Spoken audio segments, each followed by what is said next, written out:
দর্শক, আমাদের সামনে যে খবরটি আছে অনেকে ইতিমধ্যে জেনে গেছেন। সেই খবরটি হচ্ছে কালবেলায় আছে, সব পত্রপত্রিকা সবগুলোতে আছে, তাদের অনলাইন ভার্সনে, যে 10 বিষয়ে একমত বিএনপি ও ইসলামী আন্দোলন। চরমনাই পীরের সঙ্গে বিএনপির মহাসচিব মির্জা ফখরুল ইসলাম আলমগীরের মিটিং হয়েছে। চরমনাই পীর কয়েকদিন আগে, এই যে 2 দিন আগে জামাতে ইসলামীর সঙ্গে মিটিং করেছেন। জামাতে ইসলামী দলগুলোকে নিয়ে জোট গঠনের চেষ্টা করছে, জোরে সোরে খবর এসছে। সেটা কি বিএনপিকে চিন্তায় ফেলেছে কিনা, এবং বিএনপি সেই ইসলামী জোট যেন গঠন না হয় বা যারা যেতে পারেন সেই জোটে তাদেরকে কি নিজেদের দিকে রাখার জন্য আপ্রাণ চেষ্টা করছেন কিনা। চরমনাই পীর সারা দেশ মিলিয়ে তাদের একটা জনসমর্থন আছে, এবং একটু স্ট্রেট ফরওয়ার্ড টাইপের চরমনাই পীরের যারা মতদর্শী, তারা একদম এই আদর্শে যারা আছেন এর বাইরে আর কিছু তারা বোঝেন না। তিনি একটা সময় বলা হতো আওয়ামী লীগের প্রতি সফট কর্নার রয়েছে। তারপর তিনি আওয়ামী লীগের অধীনে তার দল নির্বাচনও করেছেন, সিটি কর্পোরেশন নির্বাচন করেছে, যদিও 8 জানুয়ারি 2024 সবশেষ জাতীয় নির্বাচন তারা করেনি। ছাত্রলীগ যুবলীগ তাদের প্রার্থীকে বরিশালে পিটিয়ে একদম জাতা করে দিয়েছিল। এরপর থেকে চরমনাই পীরের দল পুরোপুরি বিগড়ে গেছে এবং আওয়ামী লীগের সঙ্গে তাদের সাথে দূরত্ব বাড়তে বাড়তে বিরোধী অবস্থানে গিয়েছে। চলুন আমরা খবরটা একটু নজর দিই, এবং আশা করি আপনারা বুঝতে পারবেন যে বাংলাদেশের রাজনীতিতে ইসলামী দলগুলোর গুরুত্ব দিন দিন অনেকটাই বেড়েছে কিনা। ইসলামী শরিয়া বিরোধী কোনো সিদ্ধান্ত না নেওয়া ও ইসলাম বিরোধী কেউ কোনো কথা না বলা সহ 10 বিষয়ে ঐকমত্য হয়েছে বিএনপি ও ইসলামী আন্দোলন বাংলাদেশ।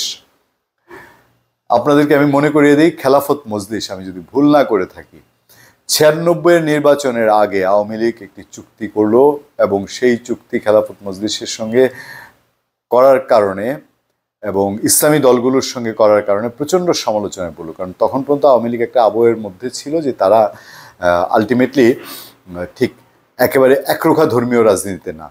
এরপর জামাতের সঙ্গে তাদের উঠা বসা, জামাতের সবার সঙ্গে ছবি, এগুলো তাদেরকে আরও সমালোচনায় ফেলেছে। কেন কথাটা বললাম, যে ক্ষমতায় যাওয়ার জন্য আওয়ামী লীগ এবং বিএনপি যখনই ইসলামী দলগুলোকে যেমন প্রয়োজন তেমনভাবে নেয়, সাথে ভিড়ায় বা সাথে গিয়ে মিশে, যত নিচু হতে হোক। সেই যে আপনার হেফাজতে ইসলামের যেই চট্টগ্রামের আস্তানা, সেখানে কতবার গিয়ে মাথা নত করেছে আওয়ামী লীগের নেতারা, আবার প্রয়োজনে শাপলা চত্বরে জামেসাগার চালানো তাই চালিয়েছে। সেই জন্য এই কথাগুলো মনে পড়লো যে আজকে বাংলাদেশে নির্বাচন সামনে রেখেই বিএনপিকে এই ধরনের পদক্ষেপ নিতে হচ্ছে কিনা। সোমবার দুপুরে পল্টনের ইসলামী আন্দোলনের কেন্দ্রীয় কার্যালয়ে প্রায় 1.5 ঘন্টা বৈঠক শেষে বিএনপি মহাসচিব মির্জা ফখরুল ইসলাম আলমগীর সাংবাদিকদের এই কথা জানান। যেসব বিষয়গুলোতে তারা একমত হয়েছেন তা হলো, দেখেন, বিএনপি ইসলামী রাজনৈতিক দল না হলেও তাদের যে ঐকমত্য ইসলামী দলগুলোর সঙ্গে, আধিপত্যবাদ, সন্ত্রাসবাদ ও সামাজিকবাদ মুক্ত স্বাধীন সার্বভৌম টেকসই রাষ্ট্র হিসেবে জাতীয় ঐক্য গড়ে তোলা, দুর্নীতিবাজ খুনি এইসব নিয়ে আছে, ভোটাধিকার, সব মানবাধিকার রক্ষায় জাতীয় ঐক্যমত্য গড়ে তোলা, দ্রব্যমূল্য আছে, আওয়ামী লীগ ফেসিবাদী সব শক্তি দেশ পুনর্গঠনে ঐক্যবদ্ধভাবে কাজ করবে। আগামীতে যাতে আওয়ামী লীগের মতো আর কোনো ফেসিবাদ তৈরি না হতে হয়।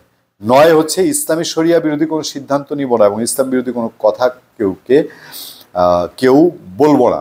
প্রশাসনে এখনো বিদ্যমান আওয়ামী ফেসিবাদীদের দোষরদের দ্রুত অপসারণ করতে হবে। আচ্ছা, প্রশাসনে এই যে আওয়ামী ফেসিবাদী লোকজন দ্রুত অপসারণ কে করবে?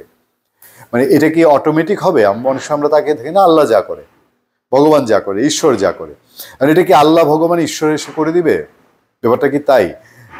অন্তর্বর্তীকালীন সরকার বলছে প্রশাসনে নাকি 80% সব হচ্ছে, যারা পুলিশ আছে তার 80% হচ্ছে ছাত্রলীগ আওয়ামী লীগের। তো তার 80% যদি ছাত্রলীগ আওয়ামী লীগের হয়, তা আপনারা করছেন কি 6 মাস ধরে?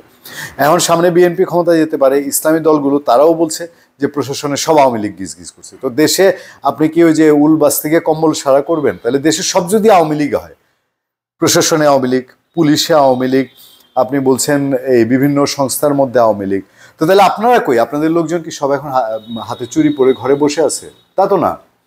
এই সরকার তো খুঁজে খুঁজে আওয়ামী লীগ সব বের করছে 80 হাত মাটির নিচ থেকে।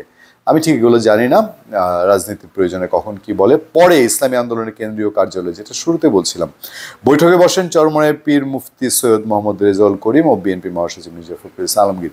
পুরো ঘটনার মধ্যে এইটা খুব গুরুত্বপূর্ণ বলে আমার কাছে মনে হয়। এতে আরও উপস্থিত ছিলেন বিএনপির ভাইস চেয়ারম্যান বরকতুল্লাহ বুলু।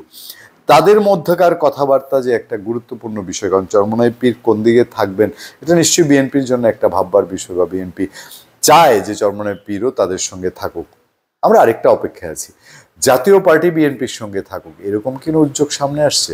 দেখার অপেক্ষায়। ধন্যবাদ সবাইকে, ভালো থাকবেন, সুস্থ থাকবেন। সত্য, করুণা এবং সহনশীলতার সাথে আপনাদের সাথে আমি আতিক রহমান, পূর্ণিয়া।